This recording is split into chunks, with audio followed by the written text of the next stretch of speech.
दोस्तों, यदि आप एपीएस संचालक हैं, एक से ज़्यादा कंपनियों का प्रयोग कर रहे हैं और आने वाले समय में और नई नई कंपनियों की अपनी आईडी बनाते जा रहे हैं, तो ये वीडियो थोड़ा सा इंपॉर्टेंट है। आप इसको जरूर से देख लीजिएगा। जो मैं बताना चाह रहा हूँ उसको स्किप मत करिएगा। बहुत सारे नए नए कंपनियां आ रही हैं।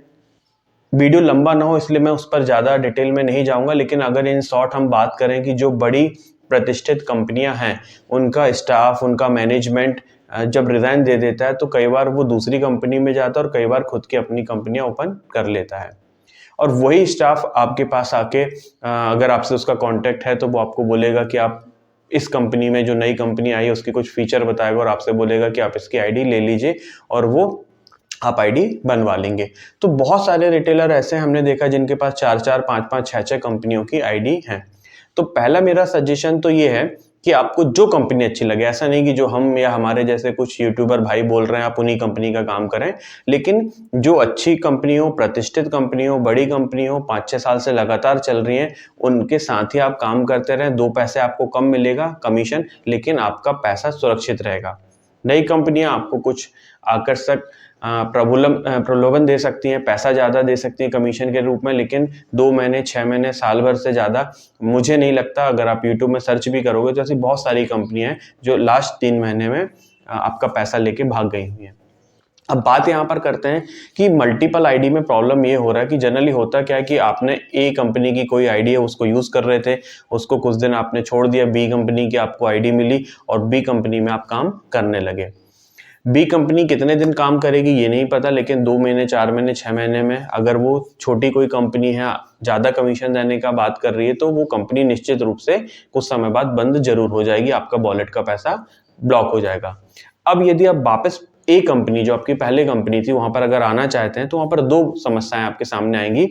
सबसे बड़ी चीज ये है कि नियम जो ये आज की डेट में बन गया है कि 3 महीने से ज्यादा यदि आप अपनी आईडी एक्टिवेट नहीं रखेंगे तो ये आईडी बंद कर दी जाएगी। अब चूंकि 3 महीने से आप ट्रांजैक्शन नहीं करोगे और यदि आप पुराने अपने डिस्ट्रीब्यूटर, सुपर डिस्ट्रीब्यूटर या आरएम के पास जाओगे तो वो हो सकता है कि आपकी वहां पर मदद ना कर पाए, या कई बार तो अब ये भी हो रहा है कि आईडी बनाना सरल है लेकिन उसको रीएक्टिवेट कराना बहुत कठिन काम है। कंपनी की तरफ से यदि आईडी बंद है तो फिर भी उसको एक्टिवेट कराना आसान है, लेकिन जिस बैंक से ये अप्रूवल होता है, ICI bank, yes bank, RBL bank, यदि यहाँ से ये बंद हो जाती है तब तो बहुत मुश्किल है कि आपकी आईडी एक्टिवेट हो जाएगी। तो इन शॉर्ट मेरा आपसे कहने का निवेदन ये है कि आप जो भी कंपनियों की आईडियां यूज कर रहे हैं उसको कोशिश करें कि बीच बीच में ट्रांजैक्शन आप करते रहें। ऐसा ना हो कि 3 महीने या उससे ज़्यादा हो जाए और वो आपने आईडी लॉगिन ना की हो, उसमें से विड्रॉल ना किया हो, तो वो आईडी आपकी बंद ना हो। दूसरी सलाह मेरी आपको ये है कि बड़ी प्रतिष्ठित पुरानी कंपनियों के साथ ही आप काम करें ताकि आपका किसी भी प्रकार से नुकसान ना हो, क्योंकि हमारे बहुत सारे रिटेलर भाई ऐसे हैं जो ज़्यादा कमीशन के कारण दूसरी कंपनियों में गए और उनका वहाँ पर जो पैसा था 20,000, 25,000, कईयों का तो 2-2, 4-4 लाख रुपए ब्लॉक हो गया, लॉस हो गया। अब आप सोचिए कि जो रिटेलर 30,000, 40,000 रुपए की रकम से काम करता है, उतने पैसे से ही वो विड्रॉल करता है, यदि उसका वो पैसा डूब जाता है, फंस जाता है, ब्लॉक हो जाता है, तो वो दोबारा पुरानी कंपनी में भी आना चाहे तो भी उसके पास रकम नहीं बचती है, कैपिटल नहीं बचती है कि वो वहाँ पर ट्रांजेक्शन कर पाए। तो ये बहुत बड़ी आज की डेट में फिनटेक कंपनियों में, एपीएस इंडस्ट्रीज में प्रॉब्लम चल रहा है।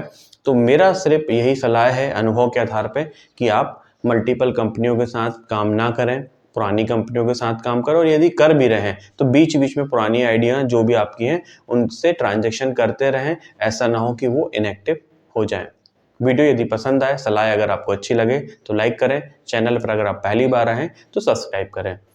नोटिफिकेशन बेल आइकन दबा दीजिएगा ताकि जब भी मैं बैंकिंग से संबंधित कुछ इस प्रकार की इन्फॉर्मेशन लाता हूं तो उसकी जानकारी आपको पहुंच जाए और वो वीडियो आप सबसे पहले देख पाए। और प्रलोभन के चक्कर में अपना आईडी, पासवर्ड किसी के साथ शेयर मत करिएगा। अभी बहुत ज़्यादा फ्रॉड हो रहे हैं, लगातार ये फ्रॉड होते जा रहे हैं, और एक बार अगर आपका एक्सेस फ्रॉड करने वालों के पास मिल गया तो वो आपके वॉलेट का पैसा मूव टू बैंक नहीं, डीएमटी कर लेते हैं मनी ट्रांसफर के माध्यम से, और वो पैसे की रिकवरी नहीं हो पाएगी। इसलिए आपको किसी भी प्रकार का नुकसान ना हो तो अपना आईडी, पासवर्ड किसी को भी ना दें। बहुत बहुत धन्यवाद दोस्तों, आपका दिन शुभ हो। वंदे मातरम, जय हिंद।